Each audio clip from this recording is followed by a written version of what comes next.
speaker for This real. one go. Yeah. Say a push come to shove and my raps don't hit. I could rob 100 cause I just won't be spend my life up in the piss, hope I don't get clipped. Sit a dime down in the fence cause I won't be flipped. I be like, niggas gonna be lit. this a real turn up vibe. Turn up vibes. What y'all did last weekend? Oh, we gonna keep that on the hush. All good. If you know, you know. Yeah, if you know, you know. What's up, y'all? You now tuned into the Locker Room podcast. Frankie, that was the song of the day. Can you introduce the song though Burn for the us? Whole City Down by my man Miles, man. Shout out to him. Yo, shout Sacramento. out Miles. We was rocking with that. 916. Yes. Yeah. 916, you feel me? Cool. Gotta throw that out yes, there. this is the Locker Room podcast. The Locker Room, this is a safe space for brothers to speak on anything about life, especially the hoops. That's why we here. I'm with two amazing hoopers right now. To my left, everybody gonna eat. Luther, what's happening? Boom! Yeah, boom. Everybody gonna eat. Where'd that come from? What does that mean? My friends and I, we made it up like years ago. It's really just like if one winning, we all winning, you know. If I'm eating, we all gonna eat. I'm gonna make sure you eat. The next person gonna make sure the next person eat. So we all win. I like that. We all real win. We right all there. win. That's the message for real. Real and shit right there. next to him, Mr. Shazam, Bop Bam, Frankie Collins. Bam! It sounds like he ain't really enjoyed the nickname, but that's the nickname. It's Nah, it's good. It's cool? Good. Okay, that. All right, well, we ain't gonna waste any further time. Something's in the mail. Need to go get that. Need to go get that. Facts. Last week we talked about you getting your first offer letter.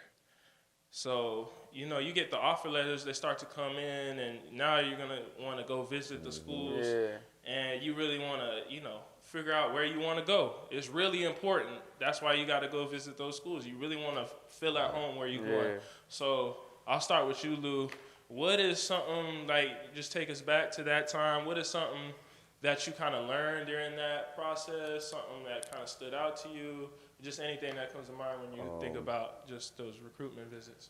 When I think about the visits, it's pretty much, I would say, don't get tricked by like how good it looks, because the visit is made for the school to show you the best of the best.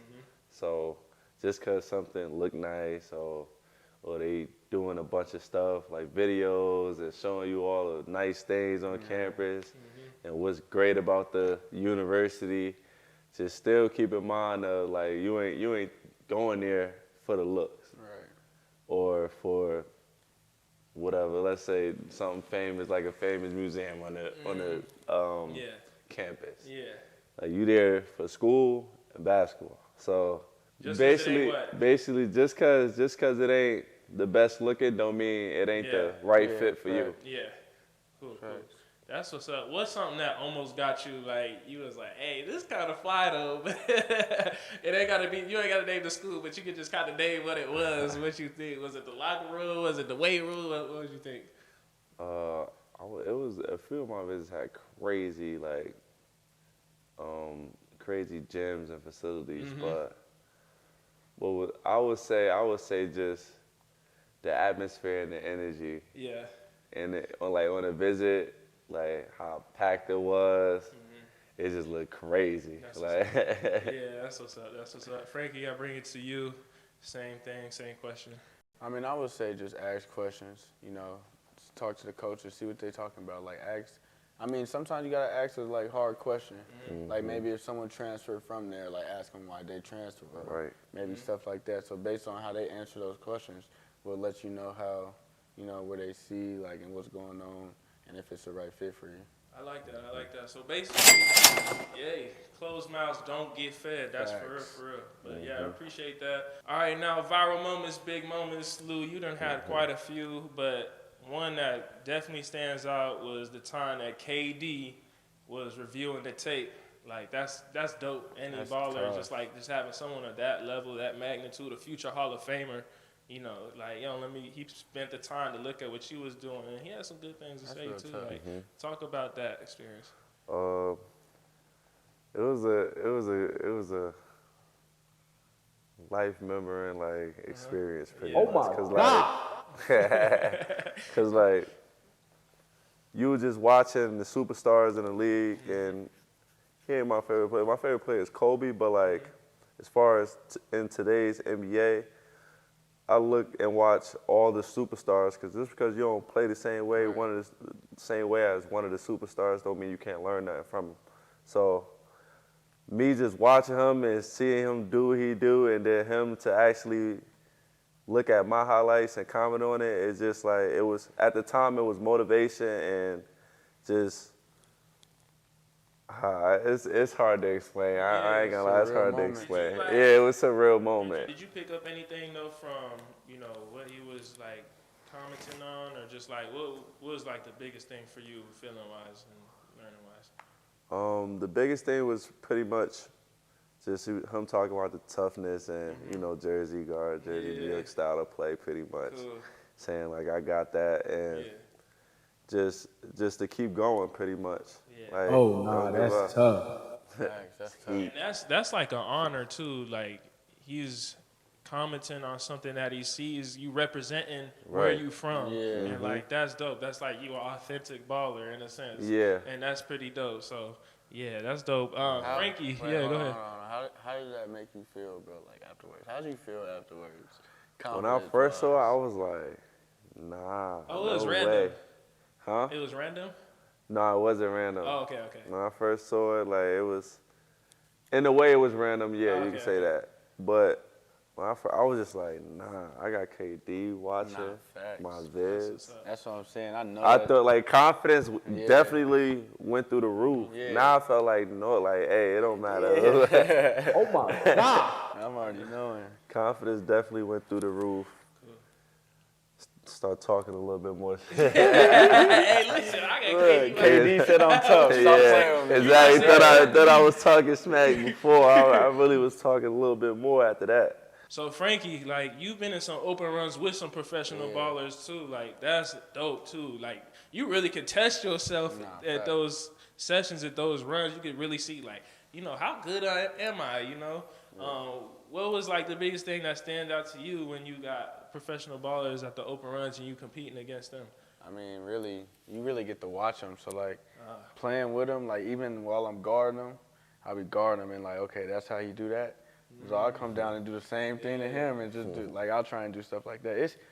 It's great though. I've been playing in open runs and against like some pro guys since I was beginning of high school. Oh, dang. So like for me to be able to see like the growth from when I first started playing with them to like now was like the best part about it. Yeah, he like acting the biggest different. moments. Yeah, acting different when he went to pro ballers. But no, I think like the biggest thing too is like earning their respect. At the same time when you on the court. For real. Like you with them, you in awe, like they're in the league, but at the same time, like I want them to know my name too. Facts, because like at first you would go in there like you barely getting the rock, they ain't swinging it or something, but like now I can go in there and it's like, come on Frank, run the show or whatever, something like that. So it's like it's cool. Like I remember one specific run I went to, it was in LA.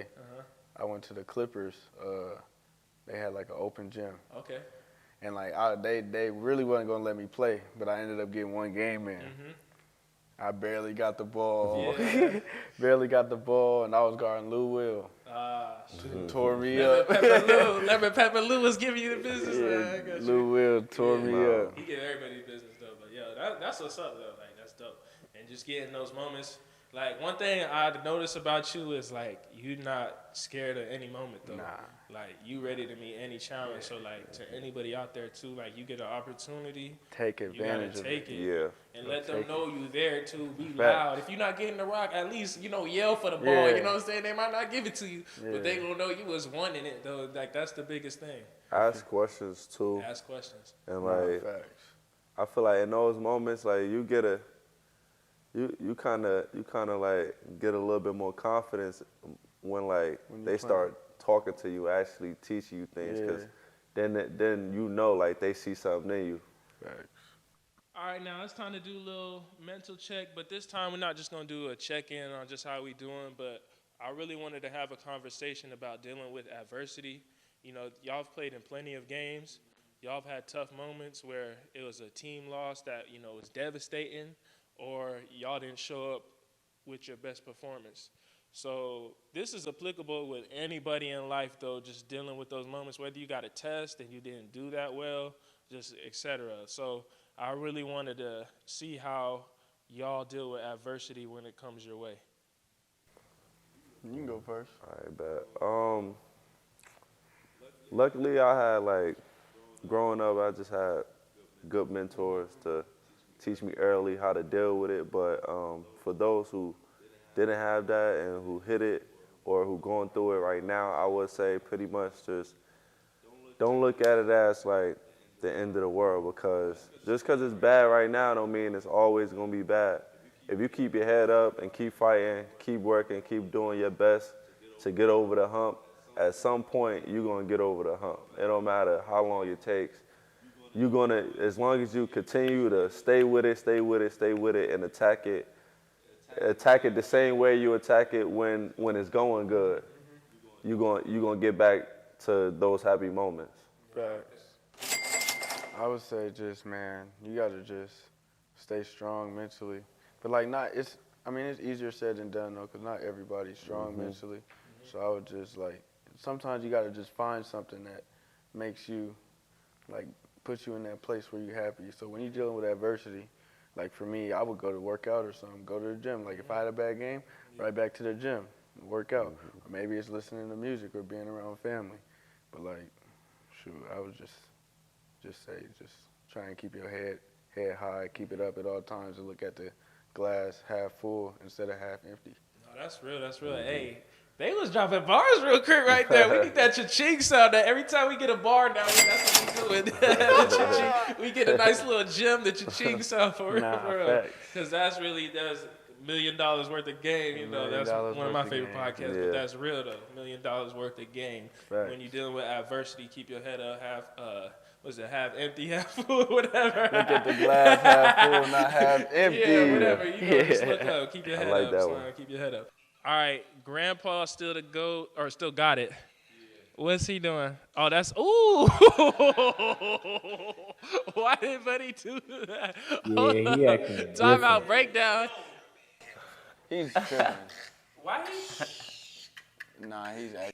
Hey, y'all get on the diving board? That's the one reason I don't get on the diving board, because I'm afraid I'm going to look stupid. Nah, though, like, that is stupid, though. Like, he bounced off his cake. And he landed it, though. Like. He know he should be on the diving board. That's a He's too old to be doing that. That's funny. Grandpa's better off just jumping in, straight off, instead of doing all that. Shirt off and everything. It's summertime. Nah, he wanted that front flip. That's what's up. Hey, yo, this is the Locker Room Podcast. We thank you for tuning in. First of all, we got to give a major shout out to Black Gold TV. They the ones, Black Gold TV. You can find them on all platforms, BLAKGOLD TV, Black Gold TV. Make sure y'all check out all the content they have, including ours. Major love, major shout out to them. Socials, we'll start with you, Frankie. Frankie with 3 E's on IG. Zam! Bam! There you go. There you have it. That's funny, bro. EGE_Luther on Instagram. Boom. And then we got Fox Roberts. That's FOXX Roberts. FOXX Roberts. I don't got a sound effect. What's going on? Damn. I'm regular. The producer talking smack. That's all right. But yeah, that was the Locker Room Podcast. Tune in next week.